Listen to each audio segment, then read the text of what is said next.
Welcome to this episode of the Modern Mindset Podcast. I'm your host, Josh Giordani. I have a special guest today. It's actually my best friend, but also known as Nathan Wood. Welcome, buddy. Thank you. Appreciate it. Yeah, first time on your podcast. So this will be interesting. We talk like all day, every day. So we'll see where this goes. So is this going to be like a 2-hour episode? I don't know. We'll see. You got 2 more after this, I think, right? I know I do.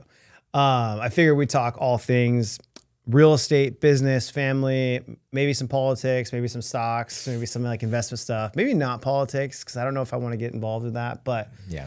I figure this is going to be a really good conversation. So tell the people that don't know you, who you are, how you got into the industry. And yeah. All right. Well, my name is Nathan Wood. I work for a company called New Venture Escrow. Escrow is just a neutral third party between 2 different, a buyer and a seller. So we work mostly in the residential and commercial space. I've been in the industry since 2007. Like a lot of people in the industry, I came from a service industry. So I worked at a restaurant. And then my first job in this industry was at a REO company. So I was kind of on the good side of stuff. Yeah. I don't know if good is a word, like during the REO days. Yeah. Well, I wasn't the one hurting and suffering. A lot of people were. So. Yeah. So I did that for like 7 years. Worked in Arizona, Arkansas, and Alabama were my territories. And so I learned a lot from real estate. And then once that all kind of fizzled out, jumped into escrow. Yeah. And so like an REO company, that's for people that don't know, it's an asset management company that manages a large amounts of assets that at the time was during the recession. So those are people who are getting foreclosed on. Right. Yeah. So you're then managing those assets. You're then hiring realtors to go and sell those assets for you as a company.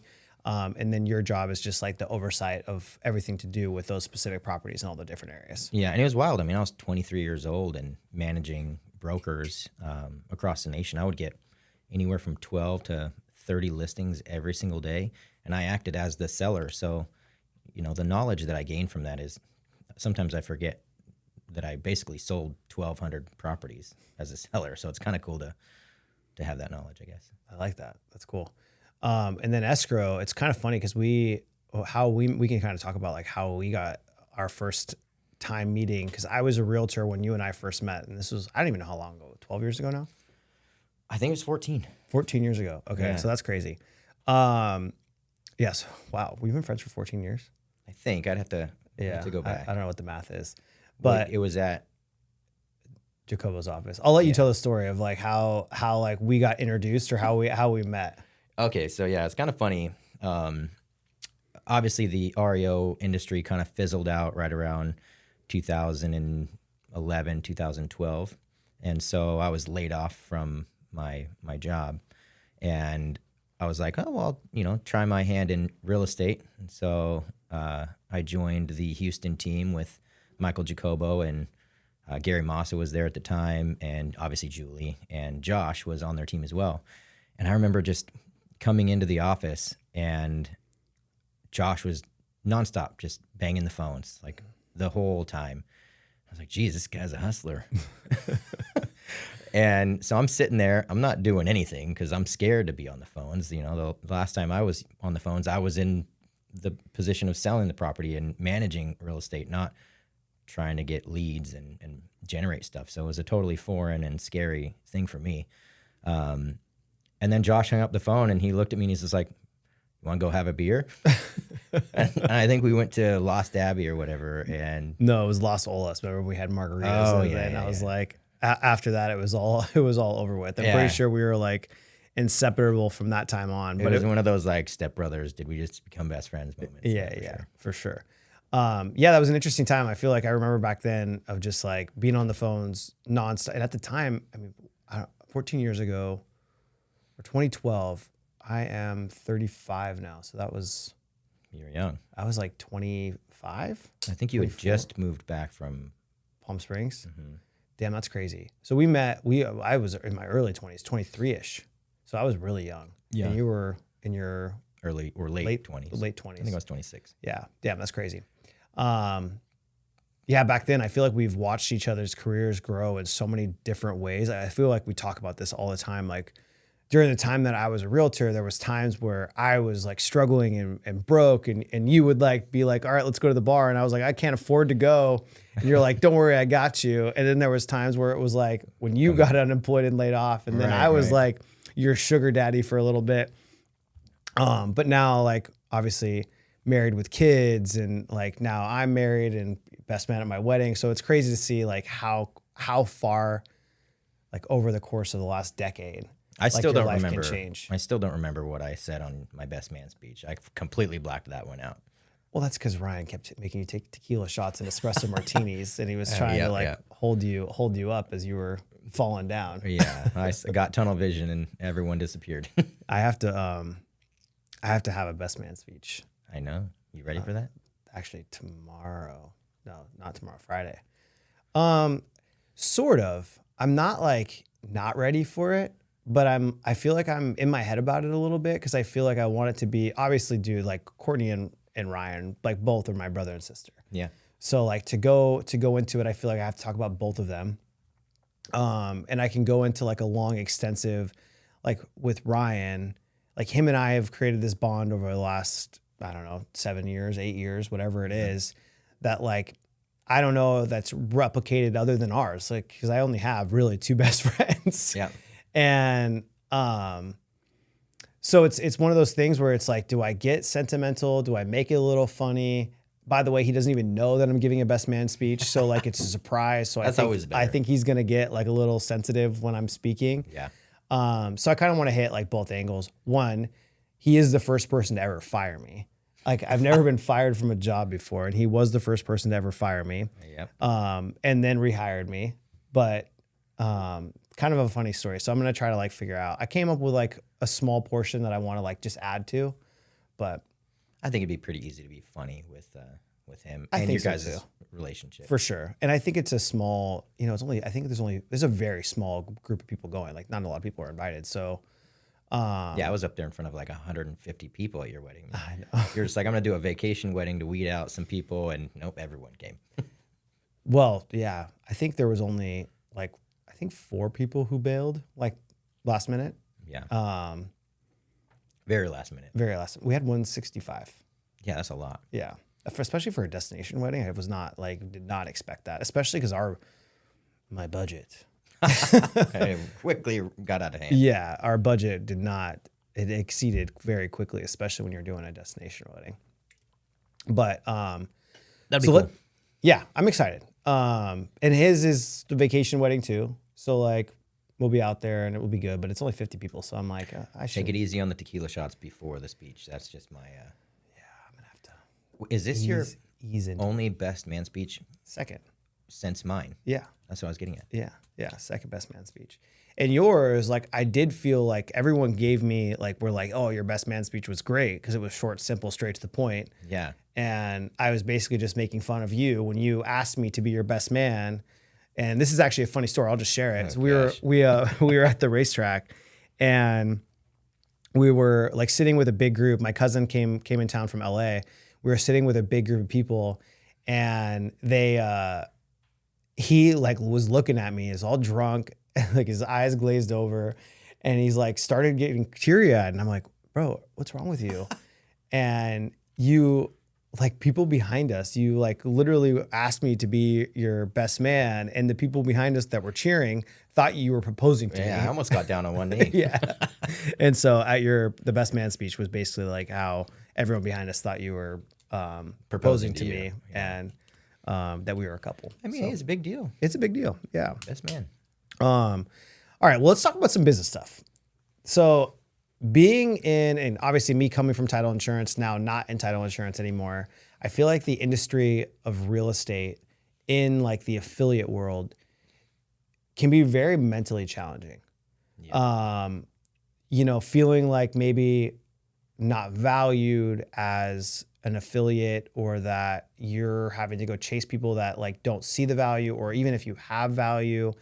How do you feel like over the last couple of years? Because I know I struggled with it for a long time, trying to get over the hurdle of like, hey, I'm truly providing value to you, and that's why you should use me, versus like, hey, you're just another one of these people who are trying to chase me for my business.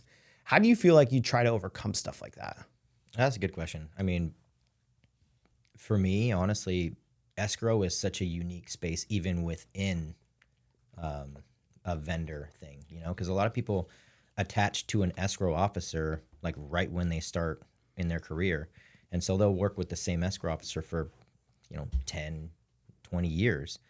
And, I have a unique position too, because I'm at New Venture, which I'll add and get to that. But at previous escrow companies, like you have to try to figure out what your value is and what you personally bring to the table. But you're still up against someone that has a relationship with an escrow officer. And I'm not the escrow officer. I'm just, trying to make a friend and be valuable to their business and then introduce them to another escrow officer. So it's unique and it's hard. And that's why I think when I joined New Venture from a typical escrow company, they had a lot of things that really basically empowered me to feel confident to reach out with value. So that's been super helpful. But yeah, it's definitely challenging to pull people away and get them to use me instead of someone else. Do you think relationships trump value? Ooh, yeah, I do, because it's hard to portray. I mean, you're in a vendor, position, and so when an agent, they're the real estate agent is the center of the universe, and I can tell people until I'm blue in the face that we have all these awesome things that could help them, but they're just, their head is in the direction of how do I actually get more business for themselves, and so. We even have stuff that my current clients know about, but I have to retell them about it because, we're just kind of an offshoot of them. So I think that relationships, a lot of times they get caught up in like, no, I've been working with this person for 15 years. Like, I don't need any of the shiny stuff on the outside. So yeah, definitely. Do you feel like, I feel like that comes with complacency of change where like someone is scared of change and they're scared to hurt someone's feelings, even though if the value exceeds the relationship. Like, I think there's certain times, especially in our business, both of us, like now I'm kind of in a different position, but like there is a point where value exceeds relationship, very hard to break, but if the value supersedes how far you can push, then I think it gets to the point where someone will consider making that next step. But then also it comes to like, you have to be that salesperson. Yeah. And you have to be that persistent in order to get the value to exceed the relationship from a sales perspective. Oh yeah, for sure. I mean, it's hard, I feel like just getting a meeting with an agent is really hard because of loyalty, like people are just like, I work with this person, I'd feel bad even meeting with you. But I mean, if my ratio to having a meeting versus earning a new client is 100%. If they sit down and meet with me and I can actually convey the value that we can bring to the table, I mean, it's kind of hard to say no to that. And what I always say is, you're one transaction away from working with someone who it might be your new best friend. Mm-hmm. So I think it's always, a good idea for an agent to try someone new, to try, if there's someone that's bringing value to the table outside of just good service, give them a try, because you might say like, oh, this escrow officer I've been working with forever, they're like my aunt. Well, if you give someone else a try, that person might be like, wow, I love this person too. So if there's value outside of just good service, I think it's definitely worth giving it a shot. Yeah, especially I can see why you're 100% ratio because you probably, feed them tequila shots like you did with me. And then 14 years later, we're still friends. Yeah. Used to. Yeah. Trying to stay away from the drinking meetings. Yeah. I got you. I got kids to go home to now. Let's be real here. I know. Yeah. Yeah, I feel like that industry, you can get burnt out real quick. I think like for me, like we've talked about it so many times, like before I left, like there was, you go through times, but I think like the grass isn't always greener on the other side too. Like I look at both sides of now me being out of it and me in it. Obviously different level with where my business is at now, but I feel like sometimes you feel like stuck and burnt out, but in reality, a lot of these like you have to be grateful in the position you have. Because I think we've talked about this so many times, like where can you get a job where you have the freedom to work from home, still make really good money, right? Maintain good relationships, really like you're not like having to make 100 sales calls a day, right? You're really just trying to build connections and create relationships and create value, but it doesn't have to be on an extreme level because by adding, one or two clients or three clients a month can increase your revenue pretty dramatically, pretty quickly. Yeah. So it's not hard to move the needle, I feel like, in that industry. And it's very easy to make really good money. We know a lot of people who make a lot of money in the affiliate space. Yeah, I think it's hard because you can really like try to move really quickly, doing events every day, meeting people every day, and there's this feeling constantly where it's like I need to feed my escrow officers, and you need to like do it where there's no like downtime. I think that having a clear path of like organic and smooth growth is a lot better. We've talked about it before, like the difference between title and escrow is when you're a title rep, everything is on you, right? So you don't really have anyone but you that's relying on revenue coming in.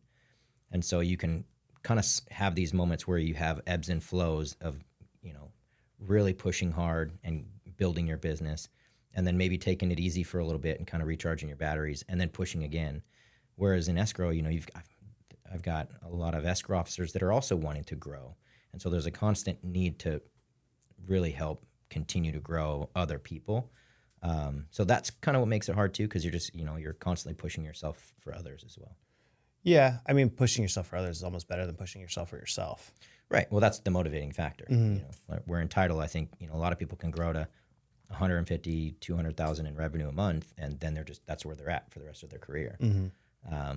Whereas with us, we have new escrow officers coming on or people that lost an account, and so you need to find new ones. And so there's a constant push to try to continue to grow. Yeah.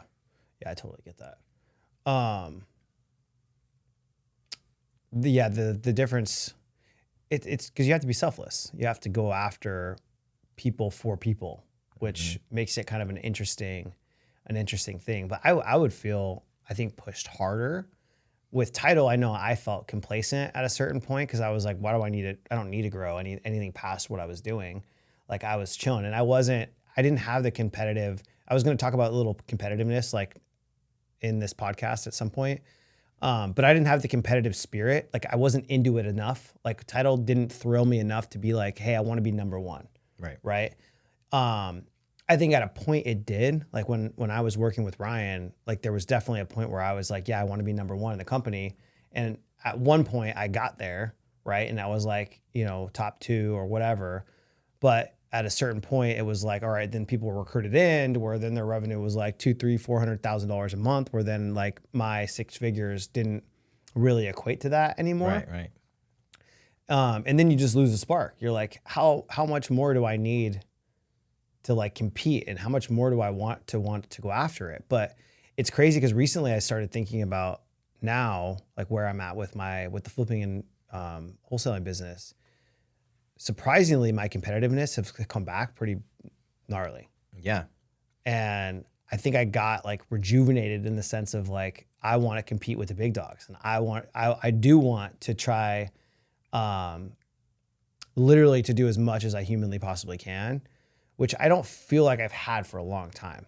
Like I haven't had that in title, maybe like the first 2 or 3 years, but like right now with where things are at, I mean, I haven't scaled back in terms of marketing, but like scaled back in terms of like maybe operations, if you know what I'm saying. Well, I feel like the reason I think that you have that is because you also, everything you make is reinvested back into your business. So you're in this huge growth cycle right now where you're kind of just like, you're making good profit, but you're also reinvesting all of that basically back into your own business. So you're driving for something bigger than, because if you wanted to, you could literally just be done, but you don't have that in you.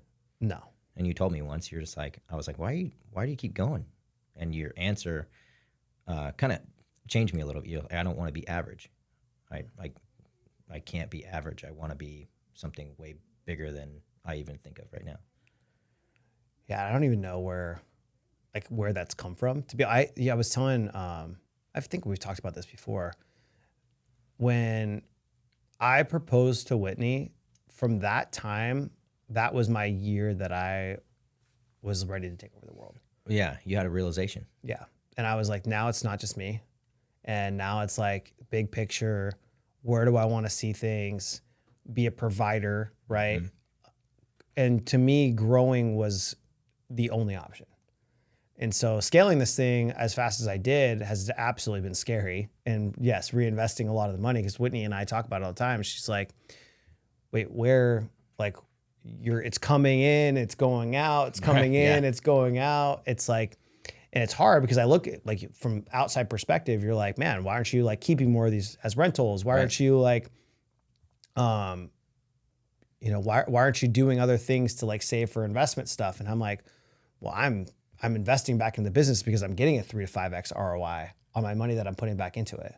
So what do you think shifted your mindset from like just doing what you were doing before? Because I guess you can kind of share your story a little bit of how you started in investing, but then what shifted your mindset to going on at your own? Like from when I was partnering on stuff. Yeah, you're still in title, and like can you pinpoint like where was the shift? And yeah, it was when you forced me to freaking buy Finley. Oh, really? Yeah, the shift was when I bought my own deal, and kept it. Yeah, and you were the reason for that, because you were like, bro, you should just do this. You should just go and experience it. And once I did that, then I bought the second one by myself, and I kept both of those like first 2 rentals back to back. And from there, I was like, man, this process is easy. Like, one, raising money, and then getting the financing, and then remodeling the properties. Like, none of it was complicated. And then it's like, we've done 52 deals this year now, like so far year to date. And so being able to scale, like from only buying 2 houses last year myself, like 100% solo, to now 52 for all of this year so far. Yeah. And obviously that's a mix of wholesales as well, but like, it's a big number. Yeah. It's a big jump. And, for people that don't know too, like 3 years ago, I didn't even have the money to invest in deals. Like, I was a partner. And like, I was just getting basically like small profits on deals, finder's fees. And so I stacked up enough of that cash in order to now be able to do what I'm doing. Yeah. But it is crazy. It's crazy to think about, but that was the shift. Right. Once I feel like a lot of people always like want to ask you like, oh my gosh, how'd you scale so fast? How'd you do this? How'd you do that? Because they think that there's some special sauce that you have. And I always say, like, you've been in real estate since 18 years old. You had your license. You worked with investors back then, where you were basically on the acquisition side for them. And in a big way, like a lot of properties. How many flips did you do back then? Like, not do, but 30, 33, I don't know, 30 plus. Yeah. So you built this knowledge that has lasted for a really long time. And even when you got into title, a lot of what you were doing in title was kind of helping realtors do the same stuff that you were doing, or help them with costs, or help them with different avenues. If they're paying too much for certain things, you find a different solution for them. And so you did a lot, like your value add in title was basically coming from an agent perspective. Sure. And so, yeah, there's not like this massive, like, oh, Josh went from, working as a bartender to all of a sudden closing 52 deals. True. You have a lot of background that led up to you and your success. For sure. And I think no one just starts out and just all of a sudden is like first year. I mean, this is my first year in this operation, right? Like having a company, having employees, having the office space, not having a full-time job. So it's not a side hustle anymore. Like, to me, that's why I look at it like this is my first year in business. But as you grow, I don't know what I was going to say with that, but like, I do look at it like my first year in business, but I have like the experience leading up to that was tremendous, a lot. Yeah. So like, it's not for the average person. And I think too, remember when we were golfing, like, I think it was the back 9, and those guys like started like drilling me with questions because they realized like the volume and like what I was doing and all that stuff. And it's interesting because everyone thinks that there's a special sauce, right? They think there's like a special data, or which again, there's all of that, but like there's nothing special about doing a lot Right. of deals. Like it's really not. Like you have to have great marketing systems. You have to have a great team in terms of acquisitions and your sales process, and you have to spend a fuckload of money. Like Yeah. that's the reality of it. Like you really do. Like if you want to do as much volume as I'm doing in this business, you can't just cold call yourself. Like you're not going to do that volume. In the beginning, you can stack up enough cash though, to where like 1 or 2 flips a year is going to make you multiple 6 figures as long as you buy good deals, Right. which is great for a lot of people. But for me, it's like But I even wanted to still, scale though. to a point to where I was doing 5 to 15 deals a month, where I was bringing in, $500 to $1 million a month, and that was the Right. goal. But even still, I mean, someone could go in there and you're spending what, like 50,000 a month on ad spend. 50 to 75, yeah. So someone can come in and be like, "Oh, I'm just going to do the exact same thing. Where's your leads coming from? What are you buying?" And literally just buy exactly what you buy and not be successful, because it's your systems that you've built in, your sales system and all that stuff. So there's a lot more that goes into it than just like data. Yeah, for sure. I think coaching was a big part of that. Like I feel like that scaled me pretty quickly in the learning curves because they've all gone through the things that I've gone through. Like if I'm having issues with figuring out like what marketing channel is working, we can pinpoint it specifically in my KPIs of which one's working this month, which one wasn't working, how many Right. quality leads I need in order to get one deal. Like there's things that you can work backwards with, right? And I think it's important to be able to rely on stuff like that, or else it would be me solo just frivolously spending money, not knowing what's working or what's not working. Yeah. And I think that's why, KPIs are very important, but having, coaching to fall back on, to know that I have someone on my side that's gone through it. Have you ever had a I want to give up moment? Yeah, of course. Tell me about that. Yeah. Are you interviewing me now? Well, I just, these are questions that I'm actually kind of interested about. Yeah, man. There's been a couple times like there's been a lot actually. So I actually felt like this recently. I've shared with you. I've had break-ins the last few weeks. I've had cancellations nonstop.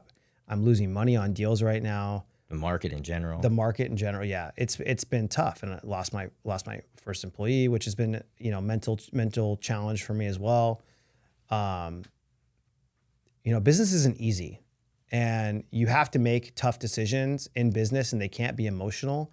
So I've been trying my best to take that stress without being emotional on it, but absolutely, there's definitely been times where I've felt like. I think there's 3. There's been 3 times where I've felt like giving up in the last 12 months. Yeah. And it was dealing with specific people that I can like go back to thinking about people that I've dealt with on transactions. It was a time where we had to cancel a bunch of deals because the market had shifted and we literally couldn't pay what we were paying because the market had shifted pretty dramatically. Right. And so we had to cancel like 7 deals, I think, in a matter of like 2 weeks, which was gut wrenching. It's like, you have that projected profit. And at the time I'm looking at like my goal to achieve this big 7-figure month. And at the time it was like 2 million in revenue that we're supposed to close over the next 2 months. And 7 of those deals were big. If our average deal size is what it is, that's what I was projected on those. And so it was a big hit, gut wrench. And then, frivolously spending money on marketing, I think was a couple times too, where I was like, holy shit, I spent too much this month and we weren't seeing the results. And I'm like, why? Right. So then I had to go internal of like why we're not seeing the results. I'm having to listen to the calls from the acquisitions team. I'm having to like really dive in what channels were working, where did I overspend? And then you look back and you're like, there was a time where like my account was low in my bank. And I was like, I got payroll. And I got all these things, and like 50,000 in my account is not a lot of money when you're talking about spending the amount of money that I'm spending. And when I'm having to like reinvest in deals and buying flips and not just wholesaling. There's definitely been a few times that's been more challenging than others. But, I read this thing recently. I actually wrote this tweet. The really successful people can handle enormous amounts of stress. And that's truly what makes the successful, because they can push through walls that other people can't. Because other people will cave when it comes to stress and anxiety, where successful people, they push through those boundaries so they can go through the ceiling. Yeah. I actually learned something at, I was at an event, a top producing panel yesterday. And Angela Pinamonti actually said, she was just like, your life is about how you look at things. And she's like, if you get home and you have no voicemails or no texts, you can look at that like, oh, I have no friends. Like no one wants to talk to me or no one wants to reach out. Or you can look at it like, hey, I don't have anyone I need to follow up with. I don't have anyone I need to report to. And there's like a mental shift there where you just, every little thing in life you can look at from a positive viewpoint instead of a negative or pessimistic viewpoint. Do you feel like you're quick to look at things in a negative standpoint or in a positive? I mean, I'm for sure easily swayed into negativity for sure. But I think I see, like, as far as people go, I think I'm over trusting and I see the best in people. But then I get down on myself a lot. Right. I think we're all our own biggest critics. Yeah. Like we think whether or not we're still doing well, we're never good enough for ourselves. Yeah. Which is a kind of a sick way of thinking. That's not healthy. It's not. No, Yeah. it's because it's like if you were going through something and, I would try to talk you up or help you, help you out. And if I was going through something, you would try to make me feel better. But if I'm going through something on my own, I'm just going to keep beating myself up. So if I was to treat you like I treat my own self, like you wouldn't even want to be my friend. We've talked about that before. Yeah. Yeah. I feel like there's been a couple times where I've like called you and apologized because I've thought about the way that I reacted to what you were sharing with me. Like there's been times where you've called me and you've said, or you've explained something that was like super exciting for you. And I just instantly shot it down. Yeah, you cool story me. And I was like, that's a bad idea. You shouldn't do it. Don't invest that money. And I think back to those times, and there's been so many times where I feel like I've called you and apologized, or I've gotten off the phone and I was like, man, I shouldn't be so hard on you. I know you're older than me, but sometimes I big brother you and you big brother me. And you just have to recognize it. Like, hey, honestly, sometimes taking those leaps of faith, and like, I know it was like a financial course that you were buying and then a rental course that you were going to buy. I should have never stopped you from doing that. Like, well, I mean, the reason I think you were trying to protect me. So it was kind of like, yeah, you called and apologized, but you were ultimately trying to protect me from like something that might not have been a good move. Yeah, but I feel like all those things that I've ever paid for, it was remember when I was day trading, for example, I got into those day trading rooms that I was paying to get into. But dude, I had days where I was making $5,000 to $10,000 a day, right? And then there was days where I lost $5,000 or $10,000. Yeah, brutal. But it was something that I had to experience, I feel like, myself, just to kind of go through that without getting advice or getting outside influence from anything. And I think for the same for you. Like, imagine if I was to call, actually, good story. Before I even got into my coaching program that I'm in now, I didn't even talk to Whitney about it. And I didn't consult her about paying $25,000 to join a coaching company, right? Because to you, if someone would say that's expensive, to me, I look at it as an investment. Right. And to my wife, she's going to look at that like an expense and not an investment. And she would probably say that that's super expensive. Like, why are you doing that? But now if we were to look back at where my revenue is today, based on the $25,000 that I've invested into my business, based on that coaching program solely, what's that revenue like, right? That $25,000 is now like year to date where I'm at, and you've seen my P&L, like year to date, that's 1,000% up. Yeah, I mean, it's huge, right? So there's certain things where I feel like you should just experience them. And I'm proud of you. Like you did that one that you were in. Cause I think sometimes just paying for those things, even if they are a waste of your time, at least you realize they're a waste of your time. Yeah. Right. I know you were looking at doing that real estate one. I'm like, well, like in my head, I'm like, just ask me for advice. Right. But then like, I feel like you should hear it from someone else anyways. You know, it's like those relationships where you go to your significant other. Yeah. You're like, I don't want to fucking hear what she's having to say. Yeah. Like I would rather go listen to someone else telling me exactly what she's saying, but from a different perspective. Yep. Yeah. So it's like if your mom's telling you not to do something, but then your buddy tells you not to do something, and you listen to your buddy, not your mom. Or you listen to neither. Or yeah. Yeah. But Yeah, I don't know. I mean, I look back at, where would I be if I had bought that? It was a rental course, for out of state rentals. And, now knowing what I know now, it's like, I don't know if it would have been a good idea to start getting into that, coming into this market. Cause I was looking at doing that in 2022. And yeah, I don't know. I'd probably be underwater with a few rentals if I went that route. I was listening to one of my old clips because I feel like these podcasts, since I've started this podcast, my career has changed, but like my growth has changed like dramatically, month over month. And I remember one of the first or second episodes that I was talking about. Remember, I was looking at that portfolio of houses in North Carolina. I think it was like 10 or 11 houses. It was like 2.1 mil or something. Yeah, maybe it was more than 10 then because they were all like $85,000 or something crazy. Yeah. And I think back then I was thinking to myself like, oh, I'll just buy this, and then like the cash flow itself will then pay for my lifestyle. Right. Because then I can leave title. Right. And that's the way I was thinking about it. Now, the way I look at rentals is totally different, right? Like one, I don't want to be buying out of state because I would rather buy for appreciation and tax benefits. And when you're talking about buying in the Midwest, like over a course of 10 years, your appreciation on that is like, let's call it 2%. Right. Like nothing crazy. Yeah, like 30 grand. Right. Where like in California, your house will double every 15 to 20 years. And so for me, I would rather take a bigger purchase price, a bigger down payment, a bigger tax deduction, and way bigger appreciation than take home $250 a month, especially because like what we talked about, an AC unit breaks or, a roof or whatever, like you're $250, you're negative that year then, right? Really quickly. And then let's talk about like management. Like you're not going to be able to manage those properties. What happens if you get some tweaker management company out there that fucks up all your houses? Like it would be never ending. Like to me, it would be more of a headache than anything else. But I see, because we've talked about it, because when you've been talking about it recently, I was like, man, I was totally thinking the same way you were 3 years ago.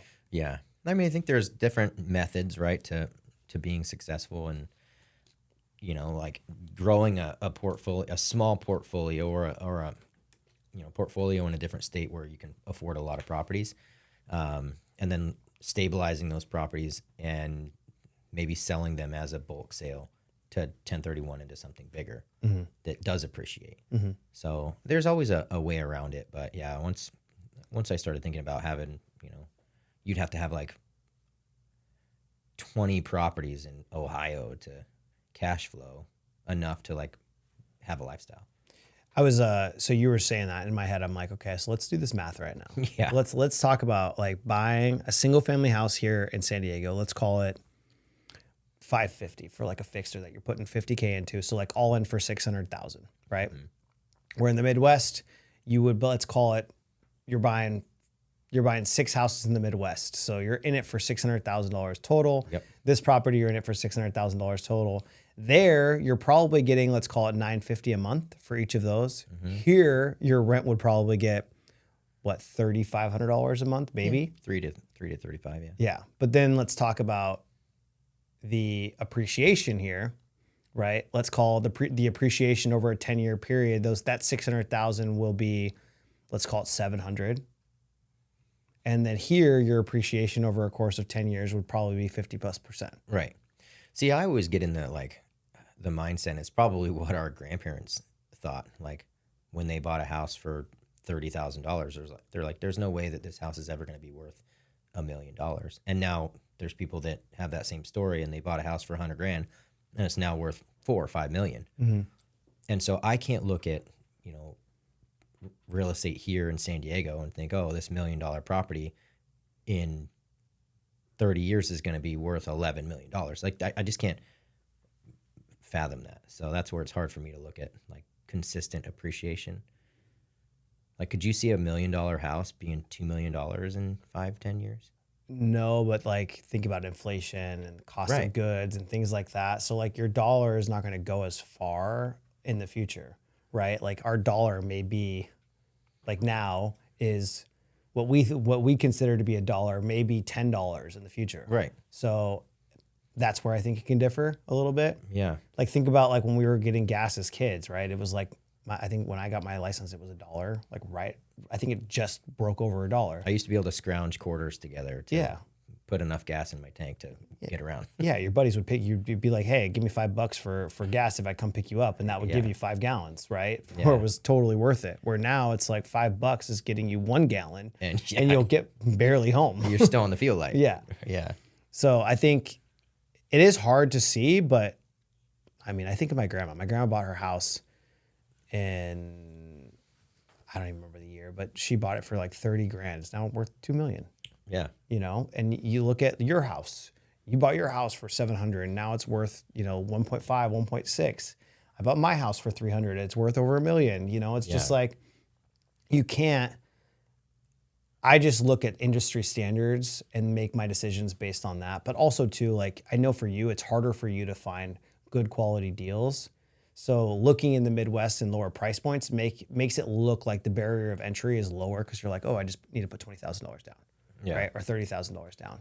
Where here, you're like, oh, I got to put $100,000 down. Right. Where it makes it a lot harder for you to wrap your head around buying a rental in California versus in the Midwest. Yeah. I mean, you told me the other day, it's like I'm looking at things in the wrong way right now. Like, I'm looking at it from a generational, how do I build generational wealth?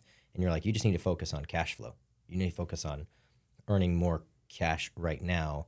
Stop worrying about generational wealth. Active income, right? Yeah. So it's like, why are you going to go out and try to do all these things that tie your money up when you can do things to generate more income? Yeah.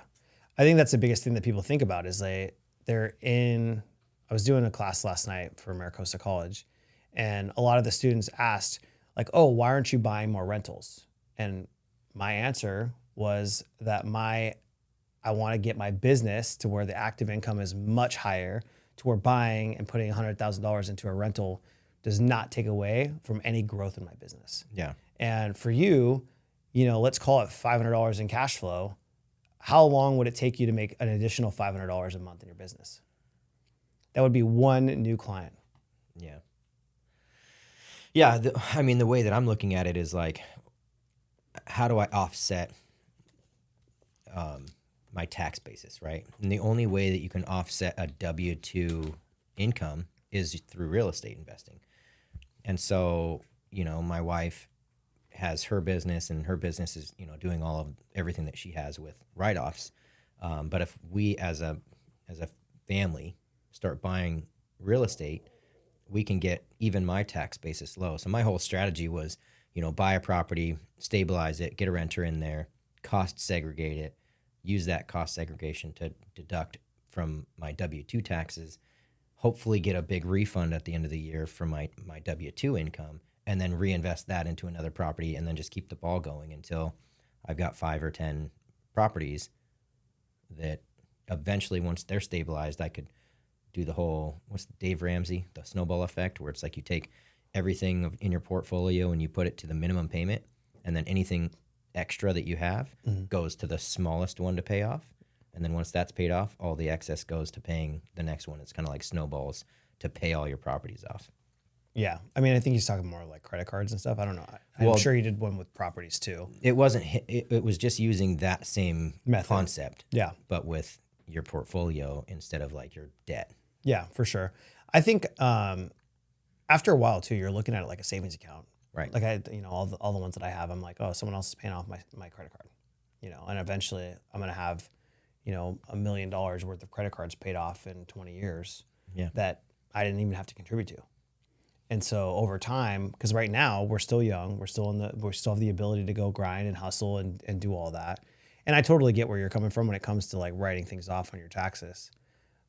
But I think you'll realize, based on what I've learned, is that having the more expensive assets are probably what you'll need versus the lower inexpensive assets. For sure. In terms of what you can write off and how much it would even make sense.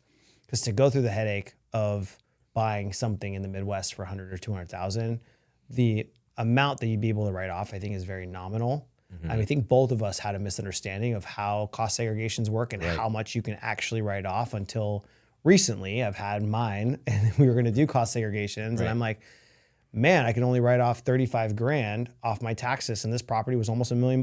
Right. And so that's what makes it a little complicated or a little construed for me, because I was like, man, I thought for sure I'd be able to write off 250 or 100,000, Right. until you actually kind of submit it to your tax person and figure out, oh, here's the reality of what you can actually get, which is hard because we both watch social media videos in regards to like finances and all those things. And those videos come off and they're very clickbaity. They can make you feel like you can do more than you can, when really it shouldn't be the financial advice you should be taking, because you should take it to your tax person. You should get actual tax advice to make sure that you can write what you think you can off. Yeah.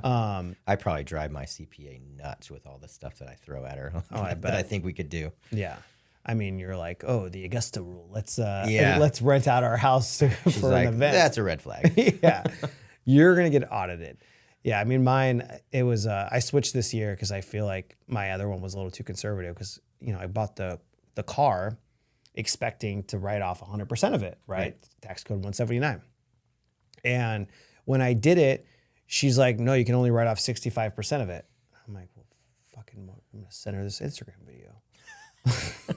She's like, looking at this Instagram video that I just sent her, probably with a middle finger, like, no, you're going to get audited. You don't use your car for business 100% of the time. And I'm like, there is a give and a take of that, right? Like I use my wife's a little bit and then I use my own, but I would love to get to a point where I'm not afraid of being audited, right? So like, I think the people that are afraid to get audited, you know, a lot of the write-offs they do are the small ticket items, right? All the little stuff that you spend within your business as expenses.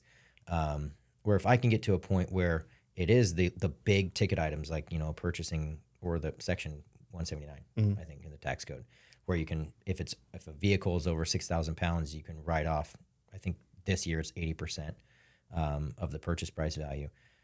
That's fully legit, fully legal. You're allowed to do it. Buying real estate to bring your taxes down.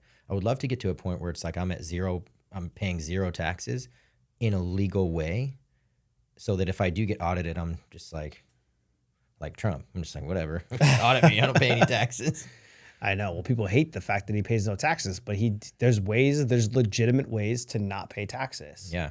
And anyone, if they knew how to take advantage of it, would do the exact same thing. So 100%. I feel like I would love to get to that point, because if you get audited, they go back like 5 years.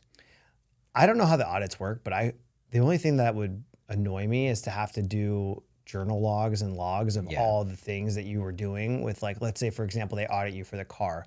You have to provide a 12-month log of every single time you took your car out for business or personal use. It's like, what? Well, I mean, in your industry, you are using your car literally every single day to drive to properties. And so technically everything you're doing is. Yeah, but to create a log for that would be a nuisance. Yeah. You know, so like for me, I would rather be not on the most aggressive side, but on the more cautious side. But at some point, you know, I think you and I have talked about that. At some point, my goal is to get into some big multifamily deals, to where, you know, I'm buying a 10 to 20 or 30 unit building, you know, one every year, to where that just offsets a massive amount of my active income, to where I'm not worried about like the little things to write off. Yeah. Yeah, that makes a lot of sense. I mean, that's what I'm getting at is, you know, I looked at my statement year to date, and what I'm paying in tax just for my W-2 is like literally it's 50% of my income is just hand over. And so I'm trying to find like, okay, how do I give myself a raise that way, by just using, you know, by investing smart. And, you know, I guess real estate's really the only way. So now I just got to figure out if I'm buying here or somewhere far away. Yeah. I mean, you can also do the funds, like Fundrise and like those other funds because I believe you're allowed to take advantage of the same tax benefits that they take, like as a limited partner or as a GP. I don't know exactly how that works, but I know a lot of people do that. Yeah. Interesting. Yeah. Like just investing in a fund would probably work. And then you get that same real estate write-off. Yeah. Dude, so we've been golfing lately. Yes. It's been fun. It has been. Yeah. Not to turn, I feel like business, I'm going to have like 3 more business conversations after this. So I'm like, let's turn this to like some fun shit. Yeah. Golf has been great. I mean, it's a great way to connect with people, and, you know, fuck connecting with people. Just golf. Just golf. Dude, I feel like it's been, I know I have a problem was shutting down Yep. and having the ability to be off my phone. And the other day when Verizon went out, when I was like going to the Verizon store, my phone wasn't working, and I was like, I went into your office, and Jess and Whit were like, just go golfing, and I was like, fuck yeah, I'm gonna All go right. golfing. Let's go do it. That was a And great day. we literally went to go buy outfits at the Mm-hmm. golf course, and we went out and we played 18 holes. The people we played with were fucking awesome. Yeah. And it was a great time. And dude, I didn't even look at my phone one time. One, because I couldn't and I didn't have service. But two, it made me just want to go enjoy playing golf and hanging out. And I feel like it's kind of fun too, because we haven't been playing with, work related people, which, most of the time I feel like we do play with friends, like friends within the industry, but it's still industry conversations, Yep. which sometimes it's nice to just not have that. Like where we're just shooting the shit about like life or traveling or kids or whatever it is. Yeah. Well, and I feel like you and we're like neck and neck as far as our score. We've been Which has been fun. Yeah. obviously keeping score to try to get better. And every time we're literally like one off from each other. It's either you win by being under one or I win by being under one. Except our last game. Yeah, you shit the bed on that one. Yeah. On the back front. Yeah. I feel like they made us start on the back nine, which the back nine's harder than the front at St. Mark's. And so I think it was like, I shot, it was pretty bad actually. Yeah. Yeah, my score. But I shot under, I think 46 on the front. Yeah. It's been fun trying to like gauge our real score. Yeah. And not just go, because I mean, we used to give up. I'd end up in the bushes for like 10 minutes just collecting balls and giving up on that hole. Just be like, yeah, I'll just pass on this one. I'm trying to find my ball. And I found like 6 other ones. That's because he's having one dailies. Yeah. The Juan Dailies. Dangerous. Yeah. I agree. It's been nice too because we haven't really been drinking either, which has been good. I feel like for our golf game, I feel like that makes it a little hard. One, we get in trouble because when we Yeah. drink and then we get home and we're getting in trouble. Yeah. There's nothing like, a few beers on the course, but then you just, that becomes what the day is about instead of actually golfing. Mm-hmm. And it's been really fun to just, play a full round and really, really try to dial in our scores.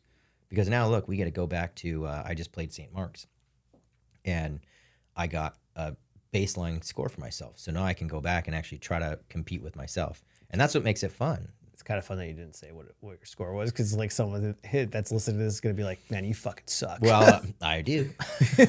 I'm not good. But how do you get better, right? Yeah. For people who are listening, if you want us to start a golf channel, let us know. Yeah. So our goal is to try to score. We're just talking. Our goal is to score under 90. Yeah. Bryson's got like a break 50 and we're just trying to break 100 over Yeah. here. I'm just trying to get better so I can play with people and I'm not pissed off for. Right. Yeah. I'm fine. I feel like if I can get bogey golf, I'll be stoked. Yeah. Like bogey golf, I feel like is still good golf. You're not like killing yourself. We've been good about not losing a bunch of fucking balls. I called you the other day. I was just like, dude, I played an 86. And you're like, that was an executive course. Yeah. Yeah. Yes. It was a par 58. Yes. Yeah, but it's been fun. I would love to do a travel trip too. I feel like that would be a good time to do a travel trip. I know we talked about Baja Mar in Mexico. Yeah. Be a sick trip. I feel like we can get Blaine, like the 3 of us to go, or 4 people, whoever, or the girls to go too. I think it'd be nice to have the girls there because then I feel like we'd get in less trouble. Maybe.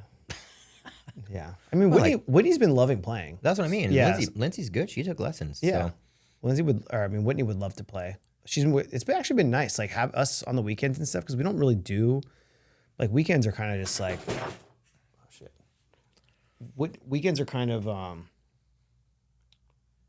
like it's been kind of like whatever, for us. Like we don't really have a whole lot of like activities planned and stuff like that. So it's been nice, like for us to go out, like just her and I. Hey, where else have you golfed? Like in the States, not in like Mexico, but like where in the States have you played outside of California? Just California.